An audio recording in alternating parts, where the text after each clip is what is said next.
I am at Caulk's field in Kent County, Maryland, on the eastern shore of Maryland. A battle, or a skirmish really, of the War of 1812. This took place August the 31st, 1814, part of the British Chesapeake Campaign. What we have as a background is the war has been ongoing, obviously, for 2 years. The British have a naval squadron in the Chesapeake Bay, which is sailing up and down the bay, almost at will, harassing American shipping, commerce, landing parties on the shore to move inland and disrupt, again, commerce, cause as much nuisance as they can, and wherever American militia gather, to disrupt the activity of American militia. So that's what happens here in 1814. HMS Menelaus, a frigate under the command of Captain Parker, Sir Peter Parker, he's a baronet. They get word that there is a militia company camped at Fairleigh in Kent County, and Parker decides that he will land men at night from boats. He will land Royal Marines that he's carrying, and also backed up by sailors from the ship, so blue jackets from the ship, but predominantly a force of Marines. And they will march inland at night, locate the American camp, attack it, and disrupt the American militia. He has 140 men in his landing party, so they lower the boats, they land at night and begin their march inland. He has 140 men armed with muskets, swords, etc.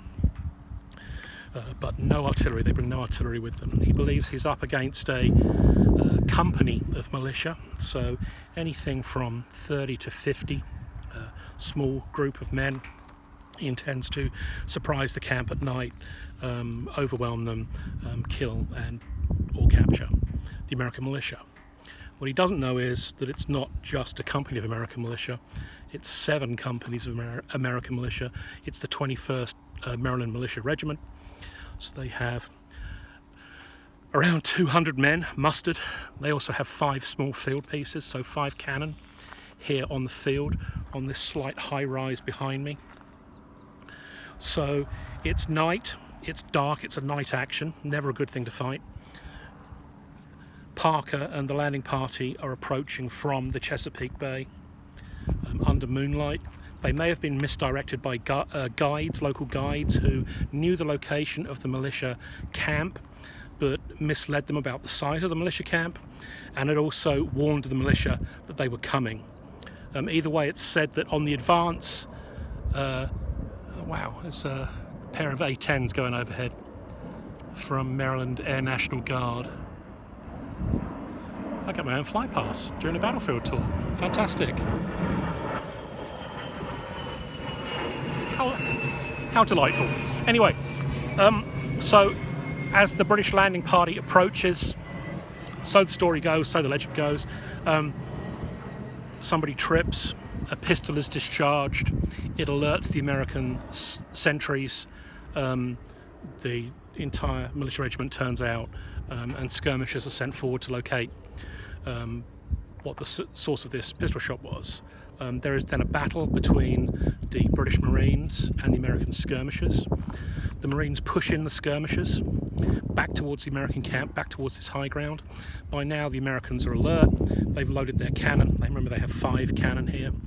And as the Marines advance up the Georgetown Road onto this slight rise of high ground where the militia are camped, they come under rifle fire, well, musket fire. I believe the militia are armed with Harper's Ferry pattern flintlocks, 69 caliber muskets. So they are firing, and the cannon begin to fire.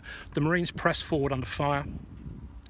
At one point, a party, I think it's led by Lieutenant Henry Crease, one of Parker's lieutenants from the ship, and a small body of Marines actually capture one of the guns, but they're driven back off very rapidly because they are overwhelmed in force, overwhelmed in firepower, and are start to force to retreat. As I say, it's called the Battle of Caulk's Field. It's really more of a skirmish. in terms of the number of participants involved. 140 on the British side, perhaps 200 on the American side. The Americans sustain, according to their record, only 3 wounded. They record no dead on the battlefield. British, however, record, as a memorial here says, includes the names of 14 men killed. So that included Captain Parker. He was struck in the leg by a musket ball, which in itself wouldn't prove fatal normally if you were struck in the leg, and that's a survivable wound, but it caused significant bleeding. He had brought no surgeon with him, he had brought no tourniquet with him, and it being the night and confused action, nobody attended to his wound, and Captain Parker actually bled to death here at Caulk's Field. He was not the only casualty here on that day. So Captain Parker was killed. From the memorial, I'm going to read the names from the memorial: Midshipman J.T. Sands, Quartermasters Robinson and Fryer, Swabber, I'm going to have to look that one up as a rating, J. Perrin, Sailmaker T. Doris, and Ordinary Seaman G. Hall. And that's for the naval complement. From the Marines, J. Evans, Sergeant of Marines, and then Marines Hooper, Davis, Johnson, Rogers, Powell and Jones. The bodies of Parker and Sands, the 2 officers, the captain and the midshipman, were recovered for, I guess, decent burial. The other dead were left on the field and were recovered by the Americans, and then they were buried in unmarked graves here at Caulk's Field. So a minor battle of the War of 1812 here in Maryland on the eastern shore. If you're looking for it, just type in Caulk's, Kaulks, Field Monument, Maryland. Slap that in the GPS.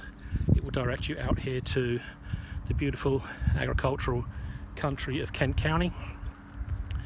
And if you want to continue down to Chestertown, check out some of the history in the historic town down at Chestertown, or as I'm about to do, head down to the Bayside at Rock Hall and avail myself of an adult beverage. So thanks for this little quick tour.